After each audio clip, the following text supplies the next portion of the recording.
We've listened to the concerns of MPs across all sides of the House, whether on the Labour side, on things like workers' rights, or on the Conservative side in terms of ensuring that the backstop in particular has been addressed. Now it's time for MPs to step up to their responsibility to get this deal passed and allow the country to move forward. Well, the senior backbench Conservative MP, Peter Bone, who is a long-time Eurosceptic, says he'll only vote for the deal if he and others like him receive last-minute assurances from the Prime Minister in the Commons. There are a number of Conservative MPs who never voted for Mrs May's deal, like myself, who have concerns about specific points. I don't know how many of those in the end will vote for the deal and how many won't, but I'm sure they're in discussions with the Prime Minister, and we'll have to see. I think this vote, if we actually do have this vote, because it may be postponed because of the Oliver Letwin amendment, but if we do have this vote, I think it will be exceptionally close. Now, Number 10, as I said, has still been contacting MPs this morning, as late as this morning, to convince them to back the Prime Minister, including 21 former Conservatives who had the whip removed after voting against the government to block no deals. Antoinette Sambach, who is now an independent MP, told us she supports the efforts by her colleague Oliver Letwin to strengthen powers to prevent no deal. I'm very worried that it still allows there to be a hard Brexit in 2020. So here is the scene at Westminster this morning. It's a beautiful sunny day. We've seen many people queuing actually to get into the public areas to watch what a lot of people are saying is history in the making. It's such a stunning view this morning, and it's going to be so tense inside the chamber this morning, inside the House. We should get an idea of what's in store during the debate from our political correspondent, Iain Watson. Iain, so what are we? 26 minutes away for Mr Bercow opens the House.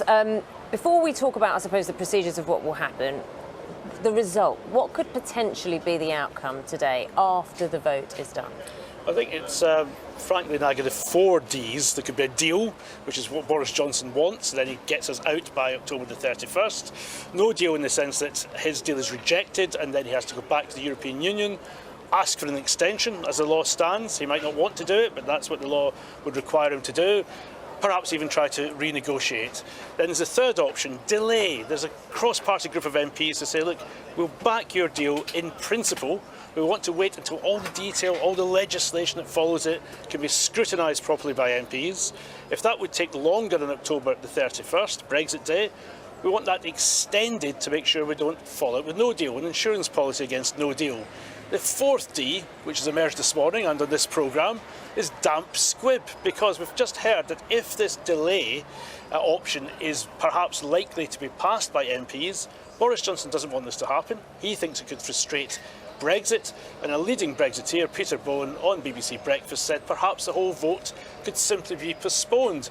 Now, I'm not sure in terms of Commons procedure how you do that, but it sounds as though there is at least a willingness perhaps to say, if I can't get my deal through today, perhaps we come back and do this on Monday or another time. Iain, in order that people understand, what we're going through this morning is not normal business, is it? And it is worth pointing out that as we're just waiting for MPs to take their seats, what Boris Johnson says in the chamber will genuinely change how people are going to vote. We've just heard this morning from Antoinette Sambach, who's now an independent, who is getting phone calls this morning directly from Number 10, asking her what's going to happen.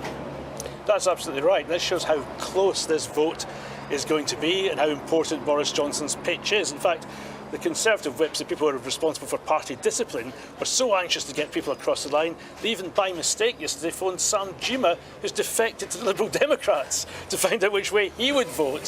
So it will be absolutely crucial. This is on a knife edge. The margin between success and failure is very, very close. Boris Johnson's pitch is, look, let's just get this done. But if it looks like he can't get it done, he's going to have to then think, what does he do next? He's determined to try and get out by October the 31st. He'll need former Conservatives, people he chucked out of his parliamentary party, like Antoinette Sambach, to come on board if he's going to get home safely. And just briefly, what happens this afternoon in terms of whatever amendments John Bercow, the Speaker, puts forward, allows to be put forward?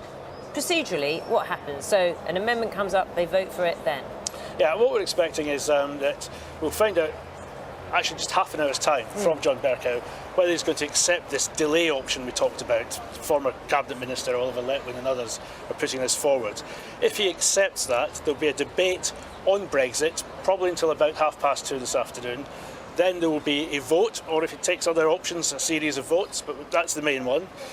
He'll then have a vote on whether to effectively ask Boris Johnson to delay Brexit further, potentially. If that is defeated, then there's a straight vote on Boris Johnson's deal versus a rejection of that deal. Boris Johnson one side, most of the opposition on the other. We'll then find out which way the land lies. If the delay option is passed, then what you'd normally expect to see in parliamentary procedure is a vote on the amended motion. In other words, MPs would then vote for Boris Johnson's deal plus a delay. Right.